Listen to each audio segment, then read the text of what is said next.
আচার্য exclusive চ্যানেলে তোমাদের সকলকে স্বাগত জানাই।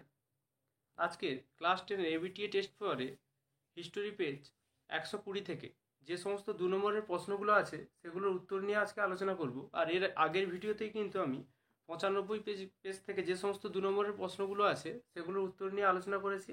তাই যারা এখনও ওই ভিডিওটি দেখোনি তারা কিন্তু এই চ্যানেলের প্লেলিস্টে গিয়ে কিন্তু দেখে নিতে পারো, কারণ ওই কোশ্চেনগুলোই তো সম্ভাব্য প্রশ্ন। তাই কিন্তু ওই কোশ্চেনগুলো তোমাদের কিন্তু খুবই হেল্পফুল হবে। ওই ভিডিওটা অবশ্যই দেখে নেবে। আর সকল স্যার ম্যামরা তো এমসিকিউ এবং এসিকিউ টাইপের কোশ্চেনগুলো যেগুলো হয় সেগুলোর অ্যান্সার করাচ্ছে, কিন্তু বড় কোশ্চেন যেগুলো সেগুলো নিয়ে তো আলোচনা করাচ্ছে না, তাই এই ভিডিওটা করা। 1 নম্বর কোশ্চেন বলছে, আধুনিক ইতিহাস চর্চার ক্ষেত্রে ফটোগ্রাফির গুরুত্ব কী? অ্যান্সার দেখো, আধুনিক ইতিহাস চর্চায় বিভিন্ন উপাদানের মধ্যে ফটোগ্রাফি কিন্তু একটি গুরুত্বপূর্ণ উপাদান। 1 নম্বর হচ্ছে, ফটোগ্রাফি থেকে অতীতের কোনো বিষয়ের আলোকচিত্র ইতিহাসের উপাদান হিসেবে কিন্তু তথ্য যোগায়। তবে ফটোগ্রাফকে পুরোপুরি নির্ভরযোগ্য উপাদান বলে ঐতিহাসিকরা মনে করেন না। 2 নম্বর কি না, ফটোগ্রাফির মাধ্যমে বিভিন্ন ধরনের ছবিকে ক্যামেরাবন্দি করা যায়। এগুলি কোনো গুরুত্বপূর্ণ ঘটনা, কোনো মহান ব্যক্তি, কোনো হত্যাকাণ্ড বা অন্য কিছু হতে পারে গৃহীত আলোকচিত্র, তাই প্রামাণ্য তথ্য হয়ে ওঠে এগুলো। 2 নম্বর কি বলছে না, আত্মজীবনীকে কিভাবে ইতিহাসের উপাদান হিসেবে ব্যবহার করা যাবে? এটা কিন্তু 2018 সালের কোশ্চেন। অ্যান্সার দেখো, ইতিহাসের উপাদান রূপে স্মৃতিকথা ও আত্মজীবনী। অতীতের কোনো ঘটনার সঙ্গে প্রত্যক্ষ বা পরোক্ষভাবে যুক্ত কোনো ব্যক্তি পরবর্তীকালে তার স্মৃতি থেকে প্রাপ্ত অতীত ঘটনার বিবরণ লিপিবদ্ধ করে অথবা মৌখিকভাবে প্রকাশ করলে তাকে বলা হয় কিন্তু স্মৃতিকথা। অপরদিকে আত্মজীবনীটা কি না, আত্মজীবনী হলো এক ধরনের উপন্যাসধর্মী সাহিত্য যেখানে হচ্ছে রচয়িতা নিজের জীবন ও সমকালীন বিভিন্ন ঘটনাবলীর বিবরণী পেশ করেন। যে কোনো স্মৃতিকথা কিংবা আত্মজীবনীতেই ব্যক্তি জীবনের আখ্যানের সঙ্গে জড়িয়ে থাকে বিশেষ এক সামাজিক সাংস্কৃতিক ঘটনা ও রাষ্ট্রের আখ্যান। এই কারণেই সেগুলি হয়ে ওঠে ইতিহাসের উপাদান। ইতিহাস সহায়ক বিভিন্ন স্মৃতিকথা ও আত্মজীবনীর মধ্যে বিপ্লবী বিপিনচন্দ্র পালের 70 বৎসর, রবীন্দ্রনাথ ঠাকুরের জীবন স্মৃতি, সরলা দেবী চৌধুরানীর জীবনের ঝরাপাতা, দক্ষিণারঞ্জন বসুর ছেড়ে আসা গ্রাম, বীণা দাসের হচ্ছে শৃঙ্খল ঝঙ্কার, বুদ্ধদেব বসুর আমার জীবন ইত্যাদি কিন্তু উল্লেখযোগ্য। এইভাবে কিন্তু স্মৃতি কথাটা ব্যবহার হয়ে যায়। 3 নম্বর বলছে, উডে ডেসপ্যাচ কি? অ্যান্সার দেখো, বোর্ড অফ কন্ট্রোলের সভাপতি চার্লস উড ভারতে পাশ্চাত্য শিক্ষার প্রসারের জন্য 1854 খ্রিস্টাব্দে 19 জুলাই একটি নির্দেশনামা প্রকাশ করেন, যা চার্লস উডের প্রতিবেদন নামে কিন্তু খ্যাত। উডের ডেসপ্যাচকে মহাসনদ বলার কারণ আছে। কি কারণ? 1 নম্বর হচ্ছে, উডের রিপোর্টের আগে পর্যন্ত ভারতে পাশ্চাত্য শিক্ষার গতি ছিল অত্যন্ত ধীর। এই প্রতিবেদন প্রকাশিত হলে সরকারি ও বেসরকারি উদ্যোগে বহু স্কুল কলেজ প্রতিষ্ঠিত হয়। 2 নম্বর কি না, কলকাতা, বোম্বাই ও মাদ্রাজে 3টি বিশ্ববিদ্যালয় প্রতিষ্ঠিত হয়। ভারতীয় শিক্ষার ইতিহাসে এটি ছিল কিন্তু একটি উল্লেখযোগ্য ঘটনা। তাই ইংল্যান্ডের ম্যাগনা কার্টা বা মহাসনদের অনুকরণে উডের ডেসপ্যাচকে মহাসনদ বা ম্যাগনা কার্টা বলা হয়। 4 নম্বর কোশ্চেন দেখো, কে কবে বেদান্ত কলেজ প্রতিষ্ঠা করে? 1825 সালে রাজা রামমোহন রায় বেদান্ত কলেজ কিন্তু প্রতিষ্ঠা করেছিলেন, যেখানে কিনা ভারতীয় শিক্ষায় এবং পাশ্চাত্য সামাজিক এবং ভৌত বিজ্ঞান উভয় বিভাগের কিন্তু শিক্ষাক্রম চালু ছিল। এই কোশ্চেনগুলো কিন্তু তোমরা খুবই মন দিয়ে করবে আর খাতায় নোট ডাউন করে নেবে, কারণ তোমাদেরই পড়তে কিন্তু সুবিধা হবে। আর এই কোশ্চেনগুলোই কিন্তু সম্ভাব্য কোশ্চেন, তাই অবশ্যই এই কোশ্চেনগুলো করবে। 5 নম্বর কোশ্চেন বলছে, পাগলপন্থী বিদ্রোহ কি? অ্যান্সার দেখো, পাগলপন্থী বিদ্রোহ 1825 থেকে 27 খ্রিস্টাব্দে ময়মনসিংহ জেলার শেরপুর অঞ্চলের গারো, হাজং ও হাড়ি উপজাতিরা ফকির করিম শাহের পুত্র টিপুর নেতৃত্বে জমিদার ও ইংরেজ শাসনের বিরুদ্ধে যে বিদ্রোহ গড়ে তোলে তা কিন্তু পাগলপন্থী বিদ্রোহ নামে কিন্তু পরিচিত। কারণ কি ছিল এই বিদ্রোহের? কারণ ছিল 1824 খ্রিস্টাব্দে ইঙ্গ ব্রহ্মযুদ্ধ শুরু হলে ইংরেজ সরকারকে সাহায্য করার অজুহাতে জমিদারগণ গারো উপজাতিদের উপর বিপুল পরিমাণ করভার চাপালে তারা কিন্তু বিদ্রোহ ঘোষণা করে। এটা ভার হবে, ভয়াকার হবে, এটা কারেকশন করে নেবে। 7 নম্বর কোশ্চেন বলছে, মঙ্গল পাণ্ডে কে ছিলেন? অ্যান্সার দেখো, ইংরেজ শাসনের বিরুদ্ধে সিপাহী রাজা মহারাজা ও জনগণের অসন্তোষকে কেন্দ্র করে 1857 খ্রিস্টাব্দে বড়লাট লর্ড ক্যানিংয়ের শাসনকালে বিদ্রোহের সূচনা হয়। মঙ্গল পাণ্ডে ছিলেন এই বিদ্রোহের প্রথম শহীদ। মঙ্গল পাণ্ডের ভূমিকা কী ছিল না, মঙ্গল পাণ্ডে ছিলেন ইস্ট ইন্ডিয়া কোম্পানির ব্যারাকপুর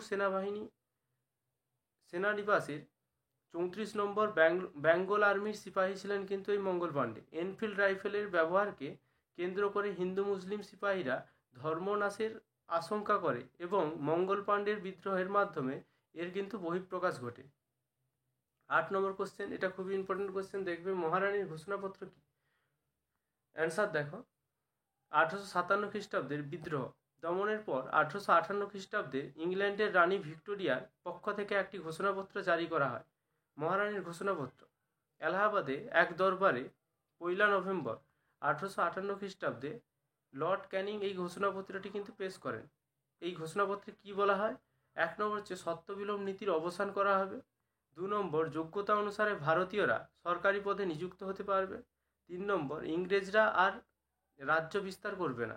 4 নম্বর, সরকার ভারতীয়দের ধর্ম সামাজিক রাজনীতিতে হস্তক্ষেপ করবে না ইত্যাদি। ঘোষণাপত্রটি আপাত দৃষ্টিতে উদার প্রকৃতির মনে হলেও বাস্তবে তা কিন্তু ছিল না। 10 নম্বর কোশ্চেন কি না, জাতীয় শিক্ষা পরিষদ গঠনের উদ্দেশ্য কী ছিল?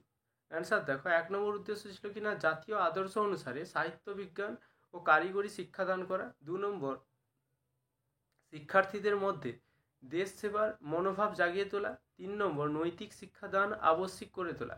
4 নম্বর, মাতৃভাষার মাধ্যমে শিক্ষার প্রসার ঘটানো ইত্যাদি কিন্তু এই জাতীয় শিক্ষা পরিষদের উদ্দেশ্য ছিল। এই পরিষদের অধীনে 1906 সালে Bengal national school and college প্রতিষ্ঠিত হয়, যার অধ্যক্ষ নিযুক্ত হন কিন্তু বিপ্লবী অরবিন্দ ঘোষ। 1 নম্বর কোশ্চেন বলছে, একা আন্দোলন কাদের নেতৃত্বে সংগঠিত হয়েছিল? কৃষকদের প্রধান শপথ কী ছিল? এই আন্দোলনে কৃষকরা যে অংশগ্রহণ করেছিলেন তাদের হচ্ছে প্রধান শপথ কী ছিল? অসহযোগ খিলাফত আন্দোলনের সময় যুক্তপ্রদেশ একটি কৃষক আন্দোলন গড়ে ওঠে, যা একা আন্দোলন নামে কিন্তু পরিচিত। সংগঠক কী ছিল? না, সমাজের নিম্নবর্গের কৃষকরা এই আন্দোলন সংগঠিত করে। এই আন্দোলনের নেতা ছিলেন কিন্তু মাদারি পাসি। প্রধান শপথ কী ছিল? না, একা আন্দোলন পরিচালনার সময় আন্দোলনের নেতা কর্মীরা মাঝে মাঝে সভা করত। একজন পুরোহিত সভায় পৌরোহিত্য করতেন এবং উপস্থিত কৃষকরা শপথ নিত। 1 নম্বর কি শপথ গ্রহণটা কি আছে? 1 নম্বর, তারা কেবল সরকার নির্ধারিত খাজনা দেবে, অতিরিক্ত খাজনা দেবে না। 2 নম্বর হচ্ছে জমিদার জমি থেকে কৃষকদের উচ্ছেদ করলেও কৃষকরা জমি ছাড়বে না প্রভৃতি। 12 নম্বর কোশ্চেন দেখো, বারদৌলি সত্যাগ্রহ কি? অ্যান্সার দেখো, গুজরাটের সুরাট জেলার একটি তালুক হলো বারদৌলি। 1920 থেকে 22 খ্রিস্টাব্দের অসহযোগ আন্দোলনের সময় স্থির হয়েছিল যে গান্ধীজি বারদৌলি থেকেই আন্দোলন শুরু করবেন, কিন্তু সেই পরিকল্পনা বাস্তবায়িত হয়নি। এমতাবস্থায় 1926 খ্রিস্টাব্দে সরকার বারদৌলি তালুকে 30% খাজনা বৃদ্ধির নির্দেশ দিলে তার বিরুদ্ধে প্রতিবাদ শুরু হয়। বারদৌলি সত্যাগ্রহটা কি না, এই প্রতিবাদের ফলস্বরূপ 1928 খ্রিস্টাব্দে বারদৌলিতে যে কৃষক আন্দোলন হয়েছিল, তাহলে বারদৌলি হচ্ছে একটা কৃষক আন্দোলন হয়েছিল, তা স্বাধীনতা সংগ্রামের ইতিহাসে বারদৌলি সত্যাগ্রহ নামে কিন্তু পরিচিত।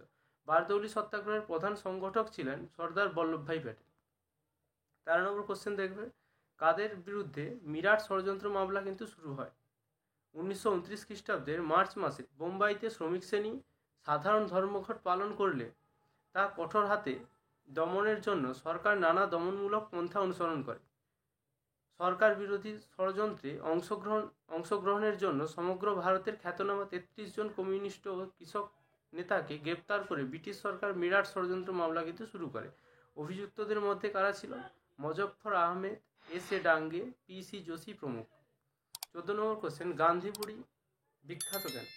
অ্যান্সার দেখো, গান্ধীবুড়ি নামে পরিচিত মাতঙ্গিনী হাজরা গান্ধীজির ভারত ছাড়ো আন্দোলনে সামিল হয়ে কপালে ও 2 হাতে গুলিবিদ্ধ হন, তাও তিনি কিন্তু বন্দে মাতরম ধ্বনি দিতে দিতে ত্রিবর্ণ রঞ্জিত পতাকা হাতে সামনে এগিয়ে চলেন এবং মৃত্যুবরণ করেন। তাই মাতঙ্গিনী হাজরা কিন্তু স্মরণীয় হয়ে আছে। আরেকটা কথা, এরকম 2 নম্বরের কোশ্চেনগুলো এবং রচনাধর্মী কোশ্চেনগুলো তো আমি সলভ করে দেবো।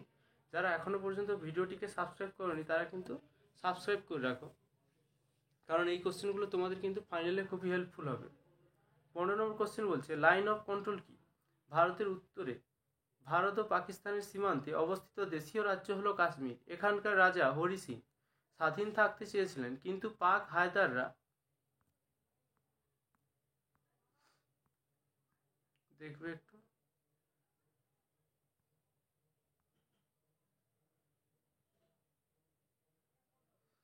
পাক হায়দাররা কাশ্মীরে প্রবেশ করলে ভারত কাশ্মীরকে সাহায্য করে। এর বিনিময়ে কাশ্মীর ভারতের সঙ্গে যুক্ত হয়। লাইন অফ কন্ট্রোল কিনা 1947 খ্রিস্টাব্দে ভারতের স্বাধীনতা প্রাপ্তির পর কাশ্মীরের ওপর আধিপত্য বিস্তারকে কেন্দ্র করে ভারত ও পাকিস্তানের মধ্যে যুদ্ধ শুরু হয়। 2 জাতিপুঞ্জের মধ্যস্থতায় শেষ পর্যন্ত যুদ্ধবিরতি ঘোষিত হয়। কাশ্মীর অঞ্চলে ভারত ও পাকিস্তানের নিয়ন্ত্রণ রেখা চিহ্নিত করা হয়, যাকে বলা হয় লাইন অফ কন্ট্রোল বা এলওসি। 16 কোশ্চেন, উদ্বাস্তু সমস্যা কি? স্বাধীন ভারতের বিভিন্ন সমস্যাগুলির মধ্যে একটি সমস্যা কিন্তু উদ্বাস্তু, সর্বাধিক উল্লেখযোগ্য। এটি দেশভাগের ফলে পশ্চিম পাঞ্জাব ও পূর্ববঙ্গ থেকে লক্ষ লক্ষ সংখ্যালঘু শিখ ও হিন্দু উদ্বাস্তু রূপে ভারতে প্রবেশ করে। তাদের বাসস্থান ও খাদ্য সমস্যার সমাধান ভারত সরকারকে এক কঠিন সমস্যার সম্মুখীন করে। অতঃপর সীমান্তবর্তী রাজ্যগুলিতে শুরু হয় ব্যাপক দাঙ্গা। অবশ্য ভারত সরকার বিভিন্ন পদক্ষেপ গ্রহণ করে এই সমস্যার সমাধানে উদ্যোগী হয়। 1947 খ্রিস্টাব্দে ভারত ভাগের সঙ্গে সঙ্গে পাকিস্তান থেকে প্রায় 1 কোটি মানুষ উদ্বাস্তু হয়ে ভারতে আশ্রয় নিলে সদ্য স্বাধীনপ্রাপ্ত যে ভারত নানা সমস্যার সম্মুখীন হয়। আর এই ঘটনাই কিন্তু ছিল উদ্বাস্তু সমস্যা। এই ছিল তোমাদের 120 নম্বর পেজ থেকে সমস্ত 2 নম্বরের কোশ্চেনগুলো অ্যান্সার। এগুলো কিন্তু অবশ্যই খাতায় নোট ডাউন করে ভালো করে পড়বে। আর আশা করছি সবাই তো মন দিয়ে ভালো করে পড়ছো। সামনেই কিন্তু তোমাদের ফাইনাল, আর বেশি দিন বাকি নেই, তাই মন দিয়ে পড়ো। আর পর্ষদের টেস্ট পেপার তো মনে হচ্ছে এই সপ্তাহেই পেয়ে যাবে, যেটা ঘোষণা করেছে পর্ষদ।